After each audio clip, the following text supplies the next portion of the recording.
Hi all welcome to food for all. இன்றைக்கி நம்ம சேனலில் சூப்பர் டேஸ்டியான கிறிஸ்பியான மெதுவடை தான் எப்படி பண்ணுறதுன்னு பார்க்க போகிறோம். வாங்க பார்க்கலாம். ஃபஸ்ட்டு அதுக்கு ஒரு பவுலில் நான் இன்றைக்கி ஒரு 150 கிராம் உளுந்தம் பருப்பை 1 மணி நேரம் ஊற வச்சு எடுத்திருக்கேன். 1 மணி நேரம் ஊறினாலே போதும். பருப்பு நல்லா அரைஞ்சு ஃப்ளஃபியாக வரும் மாவு. இப்போ நம்ம மிக்ஸி ஜாரில் தான் அரைக்க போகிறோம். அதுக்கு நம்ம பருப்பை நல்லா அலசிட்டு நம்ம மிக்ஸி ஜாரில் மாற்றிட்டு தண்ணி தெளிக்காமல் ஃபஸ்ட்டு அரைச்சிக்கலாம். அதுக்கப்புறமா கொஞ்சம் கொஞ்சமாக தண்ணி தெளித்து தான் அரைக்கணும். பாருங்கள், இந்த அளவுக்கு கட்டியாக அரைக்கணும். ஆனால் நல்ல மாவு சாஃப்டாகவே வரும். ரொம்ப தண்ணி ஊற்றிடக்கூடாது. தண்ணி ஊற்றினீங்கன்னா வடை போட வராது, தண்ணியாயிரும் மாவு. இப்போ கொஞ்சமாக வெட்டி வச்சுருக்க கருவேப்பிலை, கூடவே நல்லா பொடிசாக கட் பண்ணி வச்சுருக்க ஒரு துண்டு இஞ்சி, நல்லா பொடிசாக கட் பண்ணி ஒரு பெரிய வெங்காயத்தை போட்டுக்கலாம். கூடவே நான் இன்றைக்கி ஒரு 1/4 ஸ்பூன் போல் மிளகு போட்டுக்கிறேன். மிளகை நீங்கள் தட்டி கூட போட்டுக்கலாம். கூடவே தேவையான அளவு உப்பு. நான் இன்றைக்கி பச்சை மிளகா ஆட் பண்ணல, பாப்பா சாப்பிடுவாங்கங்கிறதுனால.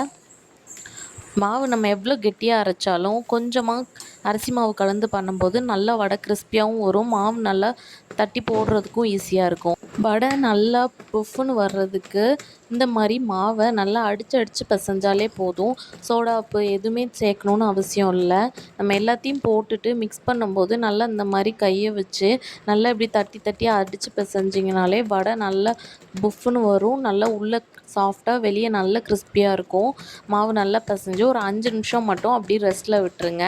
திரும்ப ஒரு வாட்டி எடுத்து பிசையும் போது கரெக்டாக வடை நல்லா ஃப்ளஃபியாகவும் கிறிஸ்பியாகவும் வரும். இப்போது நம்ம எண்ணெயை நல்லா காய வச்சிடலாம். எண்ணெய் ரொம்ப ஹை ஃப்ளேமில் இருக்கக்கூடாது, மீடியம் ஃப்ளேமில் வச்சே ஹீட்டாக வைக்கணும். நம்ம வடை போடும்போது எப்போதுமே சைடில் இந்த மாதிரி தண்ணி வச்சுட்டு கையை அதில் ஒரு வாட்டி முக்கிட்டு வடை தட்டும்போது அந்த மாவு ஒட்டாமல் நல்லா ஈஸியாக ஓட்டை போடுறதுக்கும் வரும். இப்போ நம்ம மீடியம் ஃப்ளேமில் வச்சுட்டு ஒவ்வொரு வடையாக போட்டு எடுத்துடலாம். வடை போட்டுட்டு உடனே திருப்பிடக்கூடாது. 1 நிமிஷம் ஒரு சைடு அதுக்கப்புறம் திருப்பினீங்கன்னா தான் வடை அந்த ஷேப் மாறாமல் அதே மாதிரி வரும். இப்போ 1 நிமிஷம் நல்லா வெந்துருச்சு. ஒரு வாட்டி நல்லா அந்த வடை ஒட்டியிருக்கும், அதில் நல்லா பிரித்து விட்டுட்டு அடுத்த சைடு திருப்பிக்கலாம். வடை நல்லா சூப்பராக கிறிஸ்பியாக வரும். இந்த மாதிரி கலர் நல்லா மாறினதுக்கப்புறமா எடுத்திங்கன்னா சூப்பர் டேஸ்டியான கிறிஸ்பியான உளுந்த வடை ரெடி. இது சாம்பார் ஊற்றி சாப்பிடும்போது அவ்வளோ டேஸ்ட்டாக இருக்கும். ஈவினிங் ஸ்நாக்ஸாக பண்ணி கொடுங்க.